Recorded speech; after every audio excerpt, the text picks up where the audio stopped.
Have you ever thought about what science really is? It is simply our modern way of figuring out the universe. We try to stick to the scientific method to show that things can be replicated, making them constant and law. But this was not the way ancient people always thought.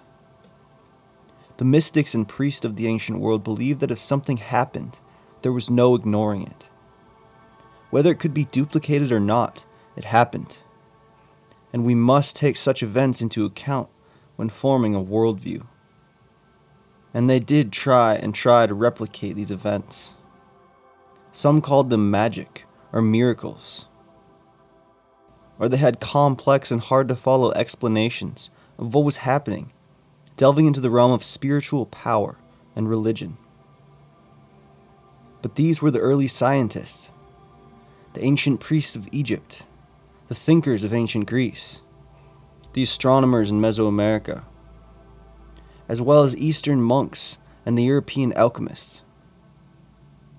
They were working on the same scientific problems and discoveries we have been in the modern age.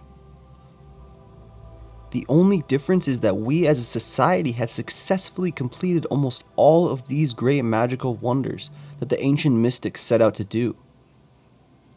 I say almost because there is still one thing we haven't been able to reach: immortality. But when you take a close look, science has accomplished much of what these seers and mystics were trying to do thousands of years ago.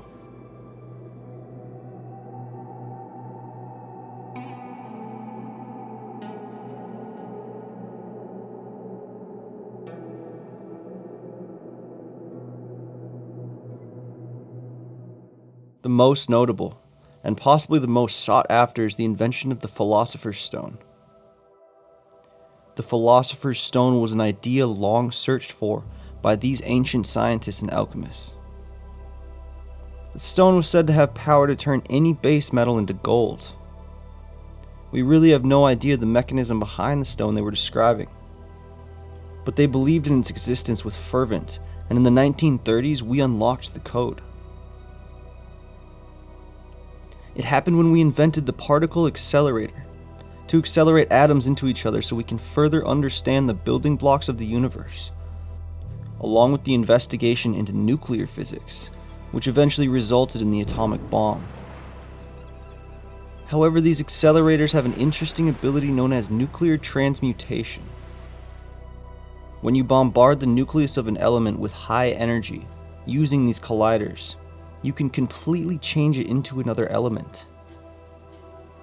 In a particle accelerator, subatomic particles like protons or neutrons are accelerated to extremely high energies using strong magnetic fields and radio frequency cavities. These accelerated particles are then directed toward a target material. The target material itself is usually chosen based on the potential to undergo nuclear reactions and produce the desired element. In the case of creating gold, a commonly used target material is a sample of another element that is close to gold on the periodic table, such as mercury. When the high energy particles from the accelerator collide with the target material's nucleus, they can cause nuclear reactions. In some cases, the nucleus of the target material may capture one or more particles, the protons or neutrons, from the accelerator, leading to changes in the nucleus's composition. If the nuclear reactions are successful, some of the target material's nuclei may be converted into gold nuclei. This occurs by adding protons or neutrons to the target nuclei until they reach the atomic number of gold, which is 79. The result is genuine gold atoms. This occurs by accident often at the various supercolliders around the world. Certain components of the machine will transmutate into gold, and then repairs must be made, or else it could cause malfunctions. Creating gold this way requires a massive amount of energy that would have been difficult to come by in the ancient world. That's why geologists believe gold can only be made in the sun, and is not actually formed on Earth. I sometimes wonder if any of these ancient mystics knew the key was in bombarding the nucleus of an atom with massive amounts of energy. This thought would have in theory brought them to theorize about nuclear energy and the splitting of the atom. It was in fact in ancient Greece where the very idea of the atom originated, by the philosopher Democritus, sometime in the 4th century BC. Ancient magicians and shamans would also observe the night sky, in many cases with great detail.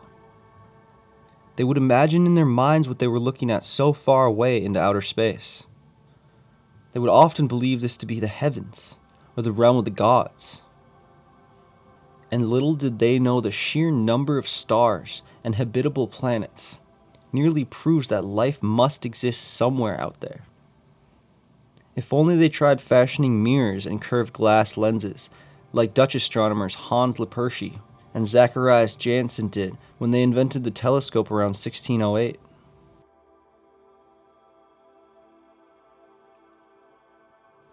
Even the ancient magicians could only imagine what it was like to fly above the clouds and look down on Earth.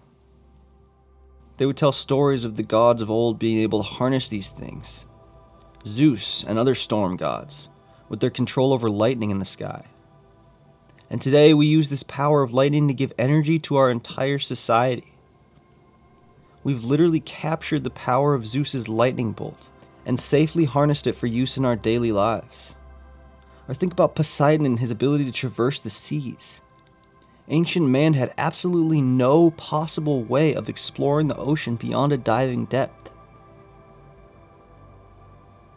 They could only imagine what was lurking beneath the waves, where the sunlight no longer reaches. Maybe this was why they had stories of an underworld. They may have even thought the waters just continued forever. Little did they know man would eventually create pressurized containers where we could descend to extreme depths and discover alien-like creatures that actually live down there. This underworld is truly inhabited with all sorts of demons that no one could even construct in their imagination, and vents that lead down into the depths of Earth's core, releasing chemicals and heat into the water, giving life to creatures that no longer even conceive of the existence of the sun above. And ancient man had no idea about any of this going on down there. But we've discovered it all in the past few hundred years.